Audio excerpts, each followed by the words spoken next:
Bugün aktyorlar çoxsu mənəm deyir. Baxırsan oyunda, görürsən ki, o da gör. Nə özü o da gör, nə də ki, oynadığı o da gör.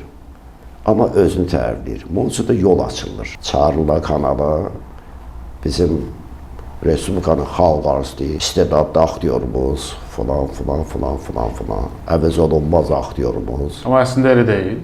Belə. Məsələn, biri gəlib o vaxtlar Cəfər Cabbarlının yanına ki, mən sənin bütün əsərlərində oynamışam. Pes bu, niyə üçün Sevil tamaşasında Balaşi filan kəsə vermişsən? Deyib ki, Cəfər Cabbarlı, sən oynamısan, özü də yaxşı oynamısan, Od Gəndə oynamısan, Oqtay Əliolda oynamısan, Yaşarda oynamısan, Sevildə, amma sən onun giydiyi ayaqqabı, qaloş deyiblər orada. Sən o ayaqqabını, qaloşu giyə bilməzsən. Ona görə sənə verməmişəm mən rolu. O adam o yerin adamıdır, sən o birisi yerin adamısan. Yəni, belə bir sözlər üstündə və tamaşa üstündə, rollar üstündə münaqişə olub.